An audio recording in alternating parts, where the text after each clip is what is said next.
Alright, and welcome back to my Let's Play of The Siege of Avalon. Here on my channel, Idle Wisdom. We're here again in the Outer Keep. Last episode, we went around Callan and, went about here and there, to and from the astral plane, and helped, with the help of Elazar, the spirit of, what's-his-face, the necromancer, what's his name? Oh man, my brain. What is his name? Philius. Yeah. Help of Philius, Elazar, and Pelandrian, they set the spirit of Queen Nanesi free from the heart jar of the shaman. Which is pretty cool, and he also informed Elazar that the shaman menace in the astral plane is ended. So, pretty good work. Elazar was pretty relieved about it, to say the least. I think we can go put these medallions away. These special astral medallions. Like the Pyre medallion, Brood token, Rife medallion, Rotting Black Cloak. We're not taking that.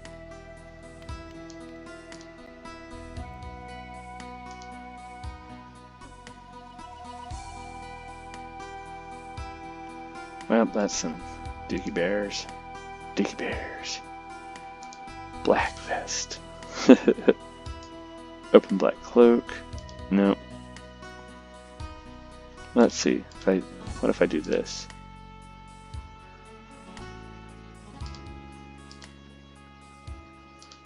There we are. Alright, cool. There we are.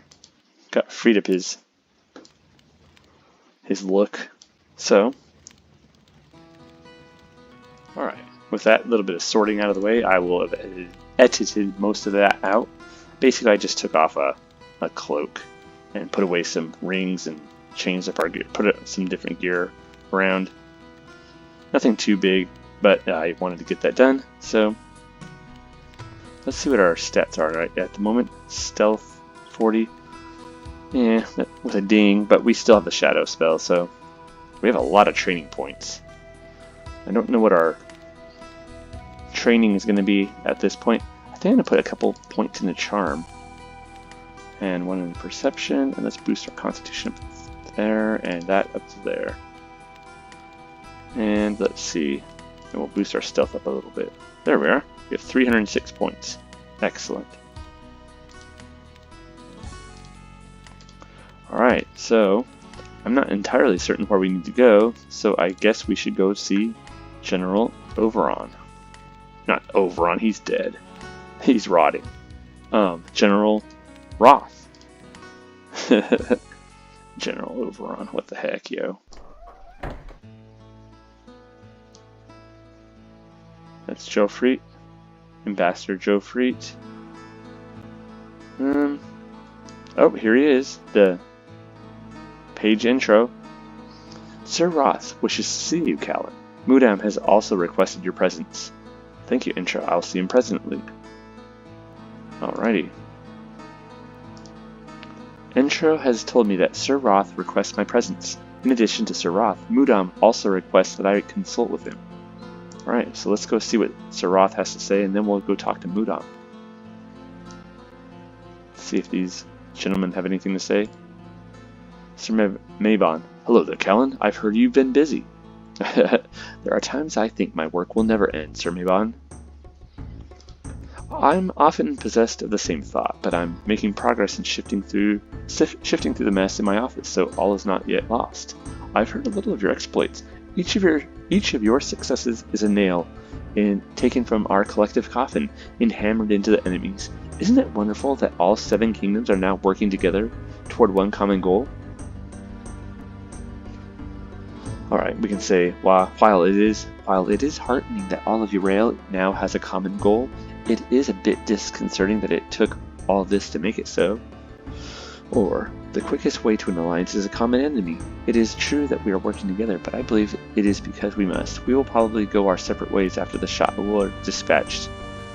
Let's not make predictions. Let's talk about how it's kind of sad. True, but it's a start.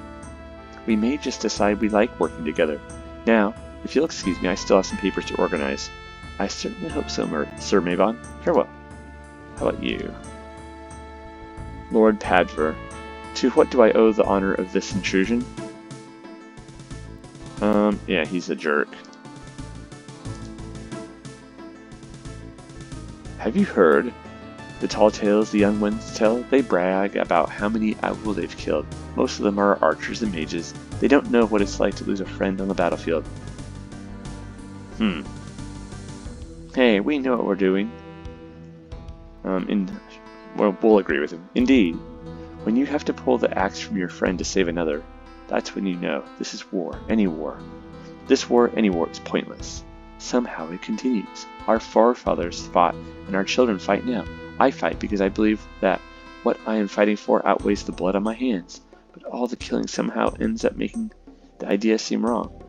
Okay, so what you're saying is it's not actually pointless. It's just the evil and the misery of it all makes it unsatisfying and not something you can rest in. So not pointless. A bit unsettling, but your point is well put. Not really. Farewell, Lord Tavis. It's actually not well put, but you know, whatever. He's right though. War's not a glamorous, glorious affair. Hello, Callan. Did you smell it in the air? I'm afraid I have no clue what you're talking about, Captain. Despair, son.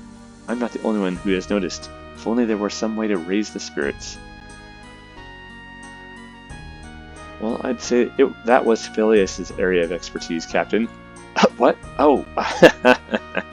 That's amusing, Callan. You see, I've raised spirits already, Nico. Be well. Aha, because you get it? I'm going to let you guys think about that for a while.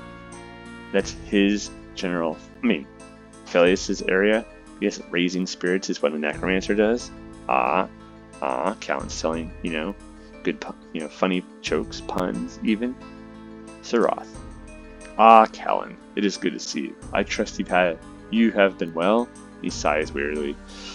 Boy, now to business. There are a few problems I need you to look into. First, in the case that you haven't heard, Elazar has taken ill. He's still sick, and is being looked after by the monks. They may be close to finding a remedy for his condition, but have requested your assistance in particular. Also, there is another plague of undeath beneath Avalon. This time they're skeletons, but I'm sure you're aware of the risk. We need that area clear.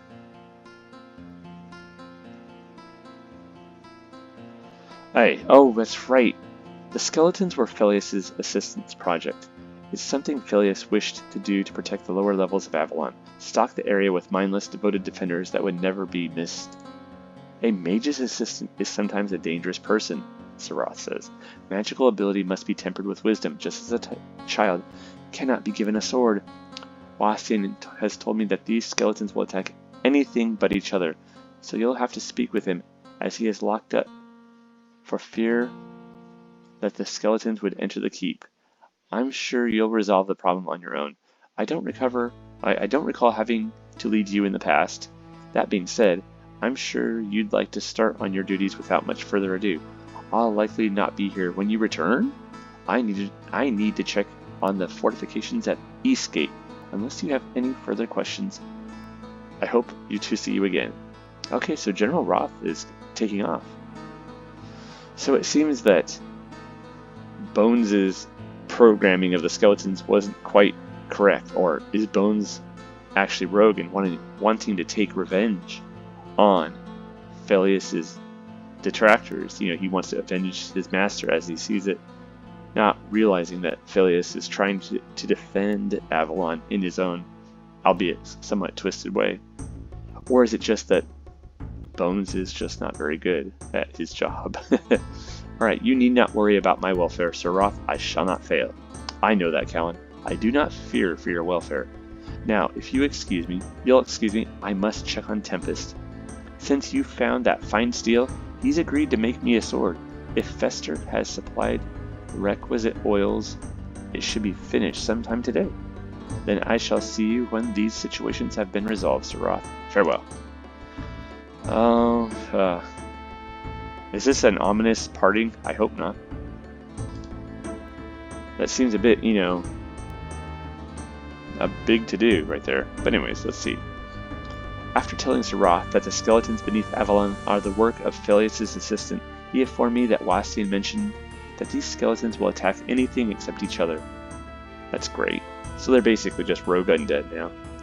Sir Roth has told me that he may leave before I return because he must check on the fortifications at Eastgate.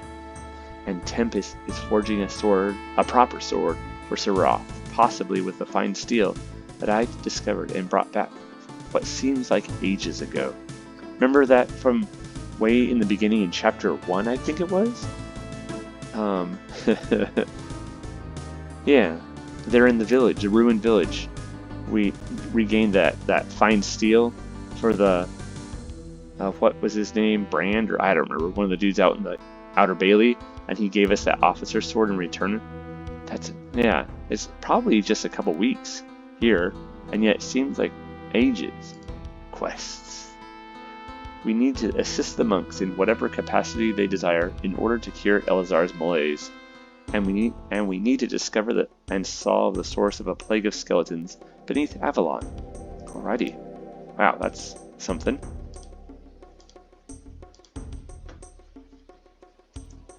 Alright. I guess we'll keep the two mages with us for now. Or should we let them go? I don't know. Sir Fagin? Let's save. I don't actually trust Sir Fagin. I don't know if he's a spy. Ah, the mystery man returns. Have any news that you wish to share with me? How goes the mission? Unfinished, Sir Fagin. Pardon me, I've urgent business to attend to. Okay, well, whatever. That didn't do much. Heh. Alright, well, let's go actually... Let's talk to Intro. Good luck on your endeavors, Callan. And you on yours, Intro. Alright, that's nothing. Who should we go talk to? We need to go talk to a bunch of people. Alright, so let's...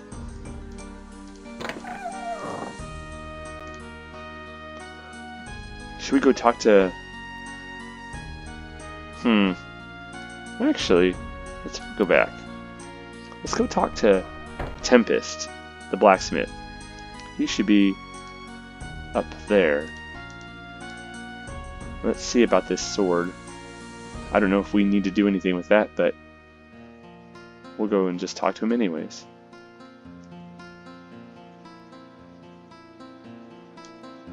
Who are you? Page Malab. I wish I could once again lie by my fair Angela. We used to spend the days in meadows after riding and admire the stars. Only there could I dream. Only there, nestled in the rise and fall of her breast, could I truly find peace. That's pretty. Farewell. Fight well, and you will be rewarded with her presence. I have no wishes to live like this, and if Ahoul arrows pierce my armor, I will welcome death. Well, why wait for death? If you live, you may see her again. Not likely. She died in an attack by the Ahoul as we made our way towards Avalon. Oh, well, that is sad. Well, I'm saddened to hear this. May the good spirits keep their watch over you. Poor guy. And it is kind of your fault that you phrased that in a way that would lead Callan into thinking that she was still alive. But, oh well, poor guy. Tempest. Hi. Hello, Callan. What can I do for you? Let's see, what are you working on? I'm putting the finishing touches on a proper officer's sword for Sir Roth. I couldn't have done it without the fine steel. I see. Well, if you'll excuse me, Tempest, I must be going. Cool. Well, that's cool. Alright. No, get out of my way. Amori, no one likes you. Stay out of my way. I'm a tough pal. But sure, we need to go talk to the monks, and we need to talk to... What's his face? Oh man, my brain. Mudam. Callan, I must speak with you at once. Time is running out. Shorter than you think. I have a little time to chat, Mudam. Goodbye. Now, I've heard word that you wish to speak with me. Yes, indeed. I'm afraid that I will be leaving shortly. What? Everyone's leaving. I'm as busy as the sages in the inner keep. Speaking of which, you should try seeing what they're doing after we've finished. Leaving now? In our time of need with the shot Ahoul knocking on our castle doors? Callan, and he lowers his voice. I must take my leave in this dark hour, but I am certainly not abandoning Avalon, you idiot. I'm embarking upon the highest of orders, on a mission that I am uniquely suited for. I'm going to be taste testing the various fast food chains to see who has the best hamburgers. Whataburger, Burger King, Wendy's, McDonald's, or In-N-Out. Though I cannot say exactly what I'm charged with, if I'm successful, a chance of overcoming this siege may finally be at hand. I must speak no more, for fear that someone might overhear and foil these plans. Farewell, Callan. I must finish my final preparations before I leave, and I have no time left to dawdle. As you wish, Mudam. Do you need any help? Perhaps I could come with you. No, he doesn't need our help. He needs us to stay here and do our job. I understand, Mudam. I wish you success on your mission. Alright. Mudam has been sent upon a secret mission, one he is likely not return from. I don't think he said that, actually. He said, did I miss it? I thought he just said that he has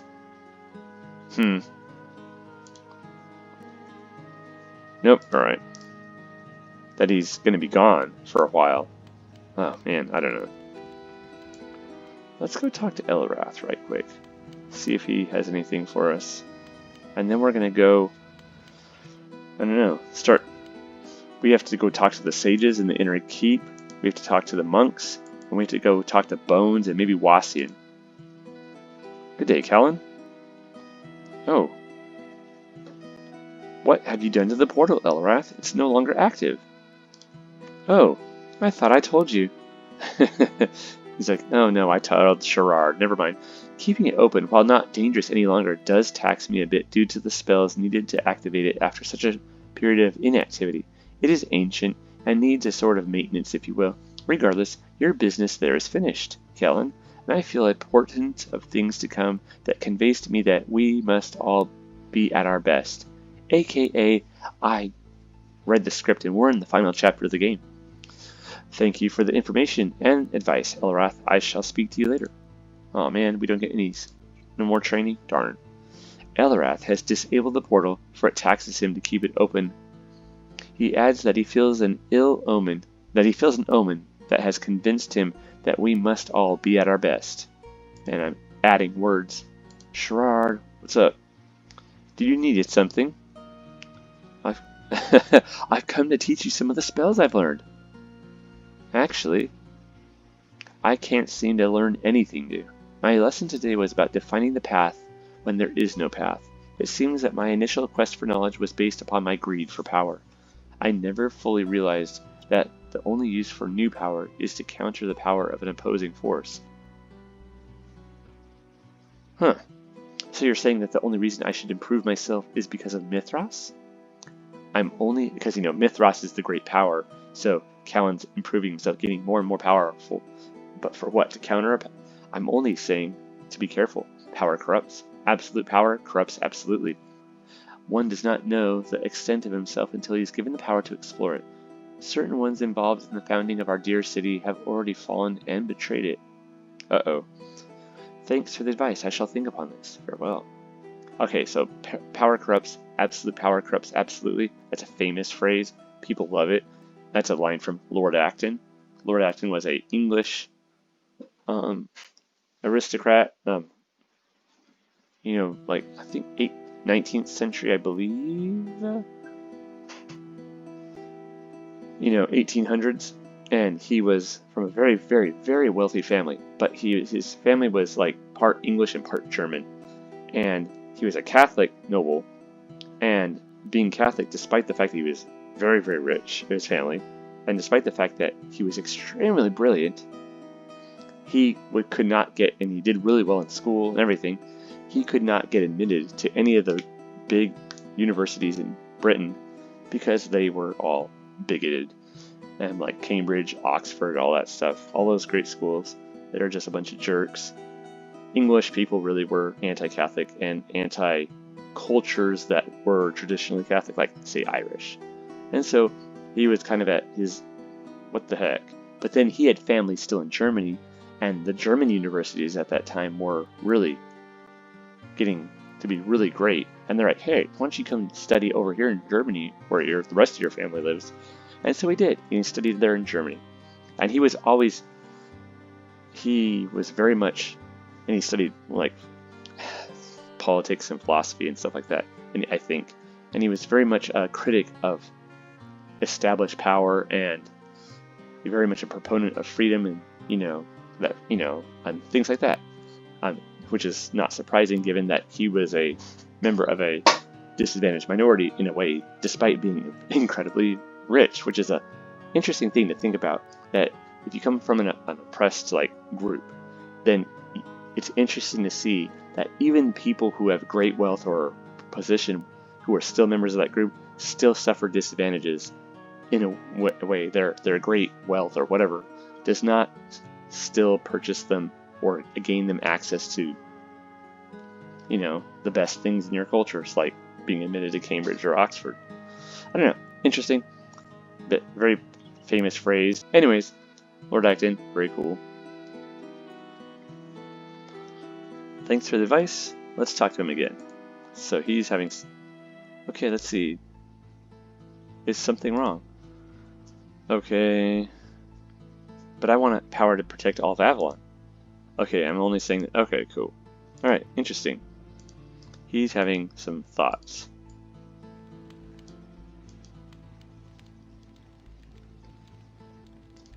Alright, so let's keep going. Shall we? Let's go down here and talk to the monks. See, there's Brother Curly. The power of the chalice. Okay, the power of the chalice has proven essential, but not even the cup of life will save us when the Ahoul come spilling over the walls. I fear for our sacred city. We must keep our faith, brother. Farewell. Alright. Brother Mo. Hail, lad. Have you come again to see about the sickly wizard? He has been mumbling in his sleep. In his sleep, he said something about the queen, but I couldn't make out anything after that. I'm afraid we have nothing that can help. Were the roads open and the battle not waging, we would be faring better. Alas, I fear there is nothing we can do. Fie on this sickness. I will find a way. Alright. Saying something about the queen. Maybe we need to go check in on Queen Nanesi as well. Let's go talk to the rest of the monks, though, first. Callan, quit running all over the place. Brother Crosby. I'm so glad you've come, Callan. Elazar has been ailing for some time now, and we fear he is not long for this world. Well, that's great. How can I help?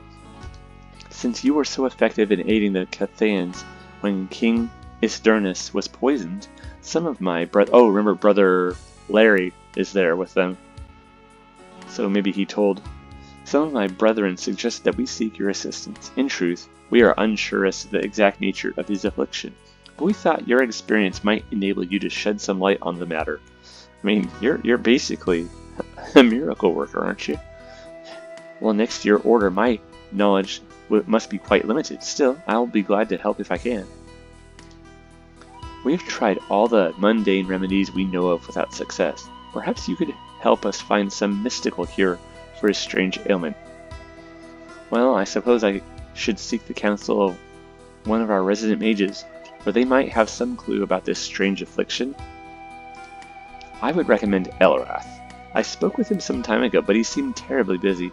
He had some information that might help, I believe, but he did not have time to look for it when Elazar's situation was less critical. Well, then I'm off to seek his wisdom, Brother Crosby. Farewell. Elrath's like, I don't really care about Elazar that much. Belinda. Elazar is still terribly ill, and we have no idea how to save him. Please help. I will do my best. Farewell, Belinda. Alright. Elrath may be able to help with the mystery of Elazar's illness. secret is that Elazar poisoned him. No, I don't think so, but Brother K. Oh, he's busy. Fine, thanks. I'm busy hiding over here, not taking care of people. How about Friar Masses? Good day. Please pardon me, I must be on my way. Alrighty. Well, that was interesting, I guess. We'll have to talk to Elazar.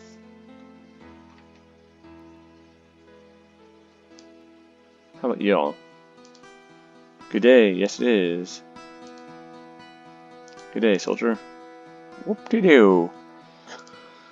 Alright, let's go talk to Elazar again. We just talked to Elazar. And we'll talk to him once more. I wonder, well, I mean, we could talk to Amori and Icarus, but I don't know if they're advanced enough to be able to help us. Good day, Callan.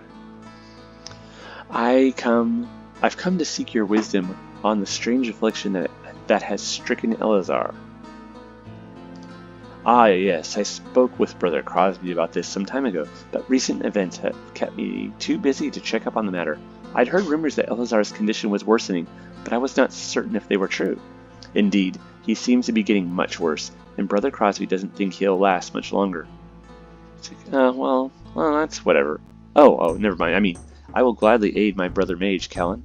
I would prefer to see him personally, but I do not feel comfortable leaving my lab now. Okay. Why? He's like, I don't want to get sick. Oh, never mind. Well, from what you've heard, what would you suspect is harming him? It's hard to say, especially without seeing him, and I can't be bothered to walk down there. But recent events lead me to believe that this must be some type of hostile magic assault. Remember, Elazar is a seer, and so maybe the Ahoul or the shaman are doing something to him. These things can be very tricky to determine. What specific signs of illness has he displayed of late? Well, according to Brother Crosby, his hands and head are ice cold while his chest is burning up. He's been completely out of his wits or unconscious most of the time lately. That is most unusual. I have a tome which may shed some light on the matter. Then he snaps his fingers, and a tome appears in his hand. That's a handy trick. Let me see. It should be somewhere in mystical illnesses. Yes! This sounds like exactly what you were describing. What have you found? It is a very ancient curse, slow and debilitating at first, which will consume even the most powerful mage. Judging from its age and its obscurity, and the most likely responsible party for the curse, I'd say the Ahoul picked it up from the Naga, or else happened upon it during their brief excursion into the astral plane. What a bunch of jerks. Those Naga are punks. Pell was helpful in our last venture to the astral plane. Maybe she can help us with this matter, or we could try contacting the astral guardian. Unfortunately, I cannot contact Ania, for I have closed the portal to conserve my own energies, and I don't want to open it again because I don't like Elazar that much. As for Pell, I've not seen much of her since the Fornaxan magistrate came to Avalon. No, I'm afraid we'll have to muddle through this on our own. She's right out in the courtyard of what the heck, yo. Fortunately, I believe I've found what we need. Does the text say how this curse might be treated? The instructions are vague in spots, but there is an incantation or two detailed, and two components detailed here. The incantation must be read by someone of pure heart, mind, and body, a fairly standard requirement, and one you certainly meet. Oh wow, Callan's a good pal. The components are a bit more odd, and I don't believe I have any of them, but I imagine that one of the merchants in and about the castle may have them. I'd try Reyes or Avalon. They never throw anything away. Now, Avalon is of course someone we've done lots of business with, and Reyes is a merchant over there in the inner bailey. What components should I ask them for? You will first need a Grimstone root, which Avalon will likely have. I've heard he uses it in some sort of love tonic. Judging from the state of most of our companions in this besieged keep, I imagine he's not used up his supply. The other component is a pinch of ground swamp fire flower. As it is sometimes used in exotic perfumes, Reyes may have it. Did you know that perfumes were his primary stock before the war? Huh, how unusual. What about the incantation? I'll transcribe it for you. Does so and hands it to you. It is not overly long or complex, but I fear it may be a very draining experience for you. Be very careful when you cast this and make sure Elazar has imbibed the tonic made from the components before you begin. Well, thank you for the warning, Elrath. I'm off to find Olan and Reyes now, for I fear that Elazar may not have much time left. Farewell, and thank you for your timely assistance. Right on. Adventure. Elazar suffers from a curse. Elazar has told me one that he believes the Ahoul must have adopted from the Naga, or discovered while on the astral plane, or adopted from the Naga while on the astral plane. Its classification as a mystical illness seems to suggest it is to be placed on those with magical abilities. The incantation that will free Elazar from his curse requires one of purity and a few strange components which Elrath believes I may be able to procure from Olan or the merchant Reyes. To be perfectly honest, I get tired of the dude Olan. He's kind of annoying. But, you know, whatever. Don't tell him I said that. He's a good man to have liking you. Alright, well, let's see, let's go talk to Olan. He'll want something. Like usual. Let's see if Plandrian's here. Although she may not want to talk to us with, what's-his-face, a Mori in tow. Oh, there she is. No, she's here. What the heck? Oh, how are you doing, Callan? Good day, pal. How goes it? It goes well. I've spoken with Kale. Ah. That's the Fornaxan magistrate. And incredibly, that man has, quote-unquote, gone out on a limb for me, you might say. While it would have been appropriate for him to simply return to Fornax with me, he saw it as more appropriate that I stay here, realizing that he and I would both be of greater use to defending Avalon. Amazing!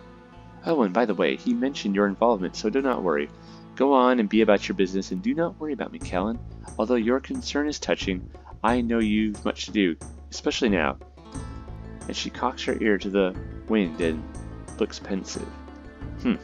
As you wish, pal. Please be careful.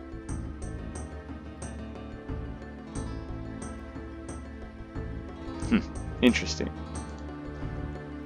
The magistrate named Kale has decided to forego his business with Pell because, as she says, they will both be of far better use in defending Avalon. Basically, it's no time to be taking her and then abandoning Avalon at this point in time. How about you, Lauren? Good day, Callan. Good day, Lauren. Has Pell spoken to Kale? Yes, and incredibly the situation's been handled. I don't know the details, and I don't really care to. You can ask Pell if you wish. It is her matter, and it is with her that you should speak if you wish to hear anything more than hearsay. As you wish, Lauren. Thank you for your frankness, and farewell. I came to ask Lauren about Pell's involvement with Kale today, but he turned me right back to her, saying all he knows is hearsay, because they don't communicate. Great relationship, you two. Good job.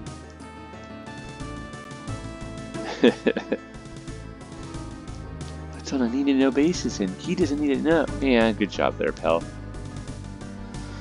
Or maybe he's just doesn't want to be the one to tell Callan. Who knows? Let's see. Hey, buddy. Good to see you again, Callan. Is there anything I can do for you? Business is slower each day for me, but you've brought me good luck in providing opportunities for me to turn the odd profit here and there. I'm glad if I can bring you luck, Ahoul. Your mask certainly kept me alive in the Ahoul camp. I would never have used it likely. It didn't provide nearly enough security for my precious skin. Anyway, what can I do for you today? I think it would have been sufficient. Just don't go near a shaman. You would have been okay.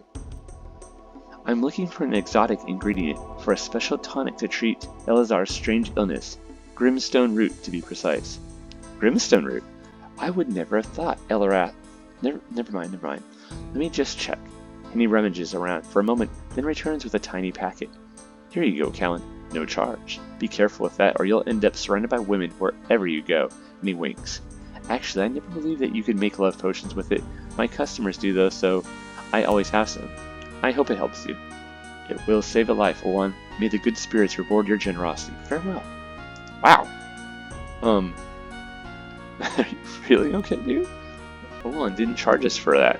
Well, that's cool. Nice. Alright, so let's go and talk to Reyes. And then I think we're going to wrap up this episode.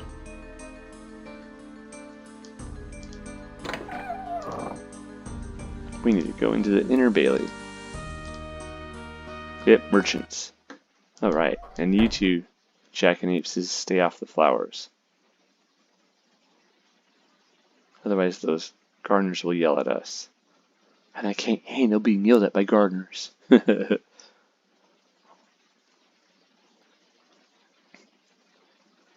Alright, Reyes. No. No, he's over here, I think. That's Farron. You're not Reyes. No, he's down here. Bartley. Are you Reyes? Yes, here's Reyes. Greetings, Callan. I've heard an interesting tale lately, one you might know a bit about. I've heard that a unicorn has been spotted in the forests. I've seen this beautiful creature myself. In fact, I saved her from the Ahoul. Wonderful. Do you know that their very presence can enhance the quality and beauty of the life around them? Before the war started, I spent several seasons searching for the lair of a unicorn. There I had hoped to find some special flowers that grow in such a region and, well, I'm sure it's a fascinating story, Reyes, but I've rather an urgent need of a flower you may possess. Well, what exactly are you looking for, since you don't want to listen to my story about my, youthful childhood dreams and how I used to think life was worth living? Yeah, that's great. Yeah, existentialism and, isn't that precious? I'm just kidding. Elrath said you may have a bit of swamp fire flower, as it is used sometimes to make perfumes, and that was once your trade. I'm surprised Elrath would know that. It seems so long ago. But yes, I do believe I still have some essence of swamp fire flower here somewhere. Let me see. And he rummages through a dust-coated chest. Ah, here it is, and handing over a tiny vial. I can't imagine having any use for it nowadays, so you're welcome to it. May it aid you, Callan, for I know you serve the best interests of Avalon. Ah, that's cool. Many thanks, Reyes. With this, I can save Elazar. When he's better, I will let him know of your assistance. Farewell, good merchant. Alrighty. Well, that's cool. So let's look. A grimstone root, a recipe, and a swamp fire flower. A sample of a rare herb. A small portion of a rare herb. A details for a potion to heal Elazar. Right on. So do we need to take that back to... What's his face? Elrath? I can't remember. Let's just go back to Elrath.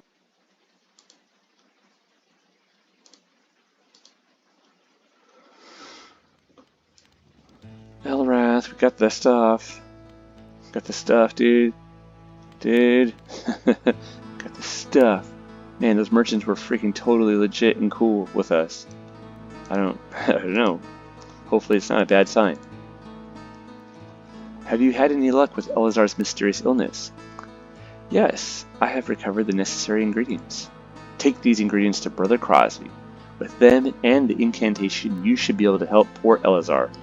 Well, you have my most sincere thanks, as always, for your assistance, wise mage.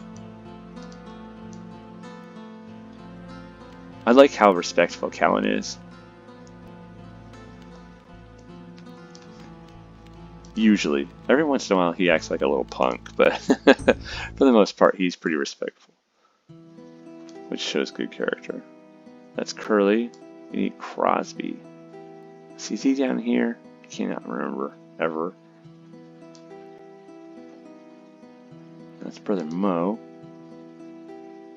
Isn't he in here, usually? Oh, maybe he's over... Oh, maybe with Belinda? Oh, yes, that's right. There's Brother Crosby. Let's save our game.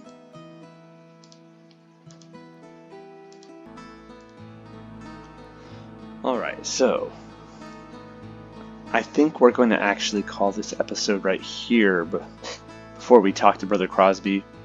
There's also a couple of other things I wanted to check out before we do this. We are getting close to the end of the game, and I think this, finishing up the dealie with Elazar, pushes us to the next part of this chapter. So I think we're going to actually, next time, go and take a look at a few of the other things we were told about. Maybe we'll check in with Wassian and with Bones, as well as talk to the sages in the Inner Keep, because we were told that they were up to something. Maybe we can get training, I don't know. But that's all going to have to wait for next time. So I want to say thank you for joining me on this episode of my Let's Play of The Siege of Avalon here on my channel, Idle Wisdom. Take care, y'all.